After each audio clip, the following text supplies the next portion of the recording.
Hey there, Terry here. Just a quick announcement that if you like giving voice to depression, you might also like my new podcast, Recoverable. On it, I will be asking experts the top 10 most searched questions about different addictions and mental health conditions and therapies. Look for Recoverable wherever you get your podcasts. Hello and welcome to the Giving Voice to Depression podcast, brought to you by Recovery.com, the best place to find mental health and addiction treatment for anyone, anywhere. Each week, we profile a guest who shares openly about their mental health journey.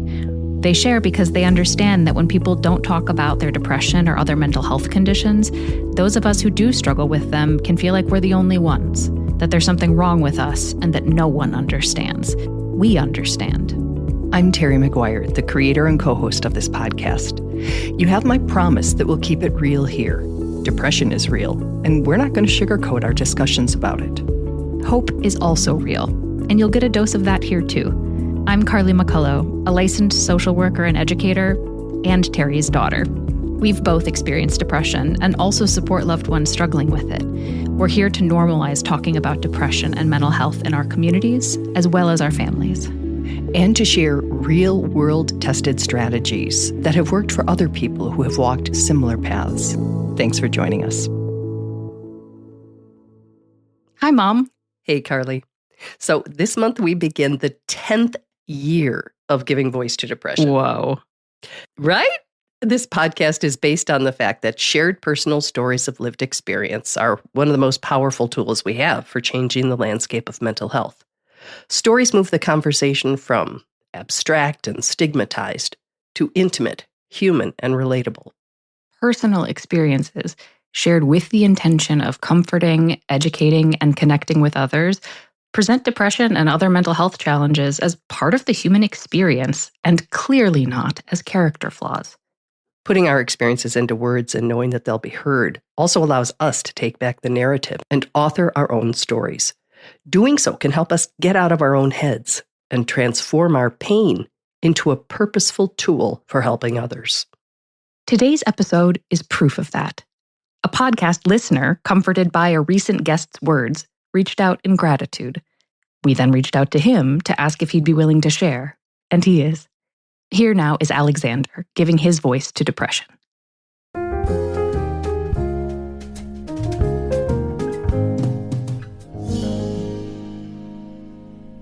Alexander has been listening to this podcast since he discovered it while searching online for information to help him better understand and manage his anxiety and depression. I just find that the stories and the people who contribute are so helpful because they kind of speak to the experiences I've had a lot of times, or if they're not exactly the experiences that I've had, I can relate to them, and they kind of normalize some of the things I've been going through and continue to go through. So it's been very, very helpful. One recent episode in particular resonated with him. And I was just, because I was in a very low place a few days ago, that the person you had on was really hitting all the things I was feeling. So Alexander sought out the Giving Voice to Depression Facebook community page, where he left us feedback. So when you describe the conversations you hear in our podcasts, use the word humane, which is one of the large reasons we're having this conversation, because I've never heard that before. And I was like, wow, what does he mean by that? Yeah, it's, I guess what I was saying about that is that they are kind, and they kind of show the true human element of what people are going through. And I guess as a listener, it just feels very comfortable, and this is cool that I can contribute a bit. I'm a little worried. Don't know if I'm going to give you enough content or the right content or whatever. So yeah, I'll try my best and see what comes out of it, I guess. Your story is the right content, and you know your story. So there's no right or wrong. Everybody's story is different, and everybody's story matters. That's sort of the premise of the whole podcast. So tell me about you. What role does depression play in your life? I think it's kind of always been there. From teenage years, I've always been an introverted kind of very empathic person.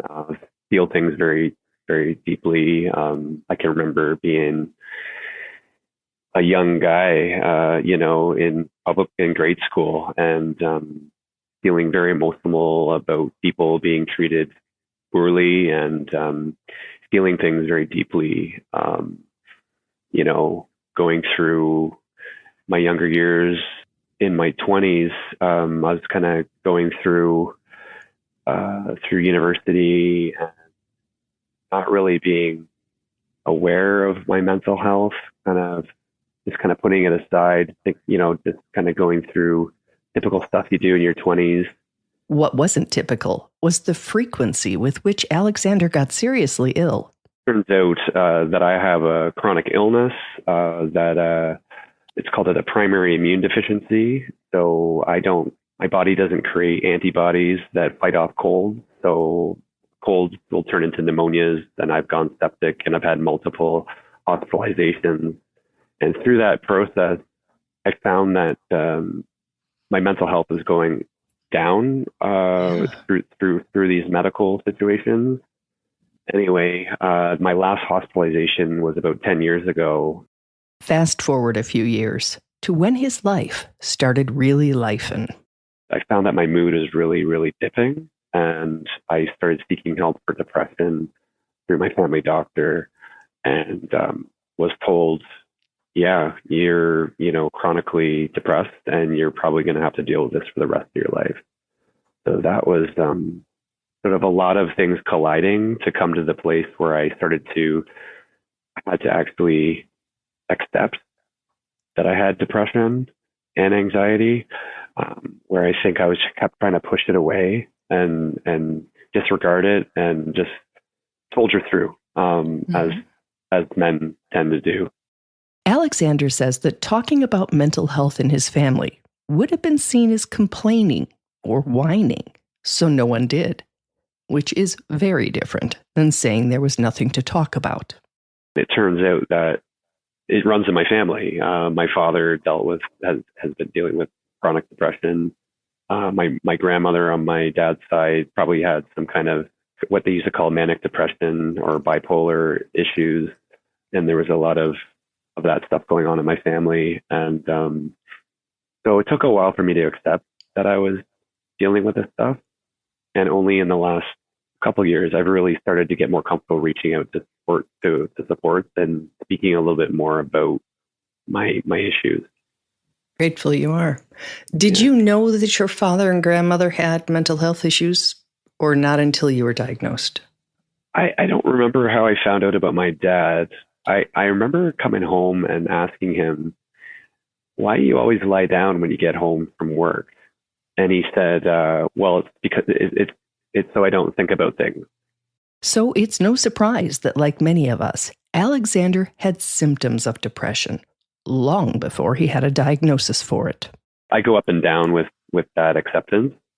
When I'm feeling good, I'm like, oh no, I'm fine, and I don't need to take my medication and that sort of thing. And I've had periods where I've gone off medication without telling my doctor, and I've got back on the medication. But there's been periods where I think everything's fine and I'm normal, and then other times I'm fully accepting that I've got this issue. And there was some behavior that was masking my emotional needs and my mental health. I was misusing alcohol, which kind of inflamed things, and that's part of my story as well, as with mental health. And it's only been within the last year that I've really kind of got a handle on that sort of side of things. Good for you. It's so human when you feel terrible to do anything to feel better or less. And then you find out alcohol's a depressant that you're trying to use to not be depressed, and takes a while. It took me A very long while to figure it all out. That part of it. It's something I'm working on right now, and my sleep has been better without any alcohol, and it's been. I feel kind of embarrassed talking about it, to be honest, and But I don't want you to talk about anything you're uncomfortable talking about or ashamed of. But I just want you to know how absolutely common it is, because who wants to feel it? A quick note to both listeners and any future guests. Before including that section, I did get Alexander's okay to use it. We have no intention of shaming or embarrassing anyone on this podcast.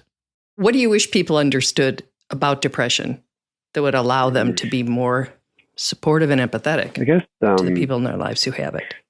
That it can affect anybody, and any walk of life, any kind of situation you're in. You might not know that you're dealing with it for a while, until things kind of come together, and then you see different parts of your life sort of being affected by it, and then you kind of put together that, oh, maybe there's something going on here, but that it's common, and that maybe depression is can be seen on a spectrum, that could be from low to severe, and that if you're feeling low, you could seek out support. Alexander has been walking that talk. He's involved with men's groups, calls local support lines when he needs to talk. He works with a counselor. And just days before we recorded, he'd been very transparent with his manager about his current mental health struggles, including suicidal ideation. He's also breaking cycles by opening communication channels about mental health at home.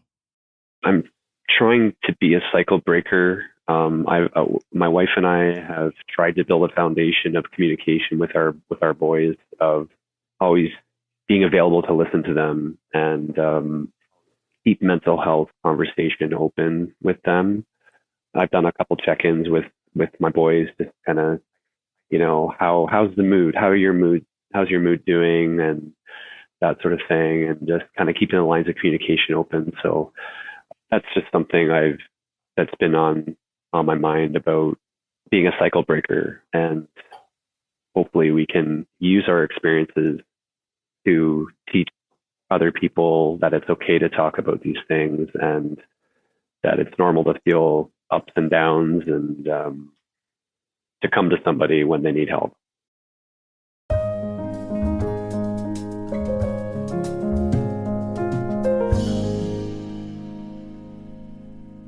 Well, Mom, it's hard for me to hear Alexander's stories on the anniversary of the podcast and not think about other people who are cycle breakers around depression like you. Oh, thank you. Yeah. I appreciate that. One thing I really appreciated that Alexander shared is that he's trying to be a cycle breaker. I noticed that too. Yeah. Right. And I think that that's a really accurate thing, on social media or blog posts. I see a lot about like being the cycle breaker in your family is. And the truth is that it's a ongoing effort, and there are so many cycles that we need to break. And Alexander is breaking the cycles that feel possible right now. I know that there are some mornings I wake up and I have a good cup of coffee and I've got my friends around me and I feel like I could break every cycle in the world. And then there are days when I don't. Yeah. And sometimes that's because my dog decided to bark at 4 o'clock in the morning like she did last night, or just the world or my depression. And so I think for those of us who do live with depression, it's really important to be gentle with ourselves about being cycle breakers, that it's an intention, it's the goal, and we don't have to do it all at once. Yeah. It's baby steps, the same way getting through a depression is. We just keep taking another step, moving forward, doing what we can do. And with every episode you've put out, this is almost our 500th. Yeah, that'll be in March. That's crazy. Those are all different elements of cycle breaking. Those are different perspectives on a conversation that all need to be heard if we're actually going to break the stigma. It's about dismantling it, and it's a little bite at a time. And I think cycle breaking is too. Nice. Agreed. One thing I know that you and I have talked about in the past, but you and Alexander also talked about was, he said, it turns out that it runs in my family. Yeah. And I think that that's an experience that so many people have. I do hear it more with first-time and young parents, where they're starting to think about heredity in a different way, about what was passed. And so I had some friends who came back from the holidays and were like, yeah, so my family doesn't talk about that, but we always had Uncle so-and-so who was, or there's lots of stories about grandma who should always. And I think that when we look back at photos, when we share stories, in a lot of families where mental health was not a discussion, where emotions were not discussed, some of that was generational, some of that's cultural, that it is important that we look back and figure out, or just maybe are curious about what might actually run in our families. Mm-hmm. I had a doctor who kind of teased me once. She said I was one of the only patients that every time I come in, I tick off different boxes about my family history. And I said, well, I'm learning. Oh, yeah, that too. Yeah. Oh, no, that's probably what that was. We never got a diagnosis. They never went to a specialist. But yeah, that's probably what that was. And so, as we have more awareness, it is important to be sharing with our own medical professionals, our own both physical doctors and feeling doctors, as you taught me to call them, but our mental health practitioners too, about what does run in the family. Even if something's not passed hereditarily, sometimes what was passed was a message that we have to keep mental health silent, that we can't talk about it, that cousin that you never saw again, it's because they stopped getting invited to the holidays because they were too stressful for the rest of us. And so those are all learned patterns, nature and nurture. And a lot of us learned a lot of patterns. There are cycles to be broken in the nurture category as well as the nature category. Truth. Good observations. Thank you.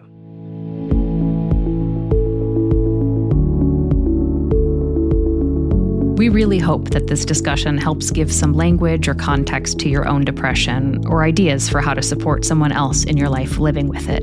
We invite you to check out the hundreds of episodes in our archive and to explore both the Resource Hub and treatment options on recovery.com. Depression is too dark a road to walk alone. We'll be back next week.